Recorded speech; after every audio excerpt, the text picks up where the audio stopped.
தாம் வகிக்கும் ஐபிஎஸ் பதவி என்பது கடினமாக உழைத்து இரத்த வியர்வை சிந்தி தமது சொந்த உழைப்பில் பெற்றது என திருச்சி மாவட்ட காவல்துறை எஸ்பி வருண்குமார் தெரிவித்துள்ளார்.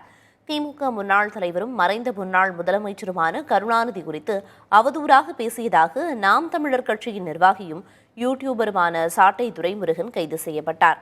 இந்த விவகாரத்தில் திருச்சி மாவட்ட காவல்துறை எஸ்பி வருண்குமாருக்கும் நாம் தமிழர் கட்சியின் தலைமை ஒருங்கிணைப்பாளர் சீமானுக்கும் இடையே மோதல் வெடித்தது.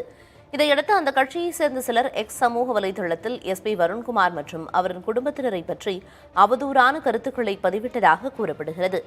இந்த நிலையில் எக்ஸ் வலைதளத்திலிருந்து தற்காலிகமாக வெளியேறுவதாகவும் இதுபோன்ற அவதூறு பரப்புகிறவர்களையும் அதனை தூண்டுவோரையும் சட்டத்தின் முன் நிறுத்தப் போவதாகவும் அறிக்கை வெளியிட்டிருந்தார்.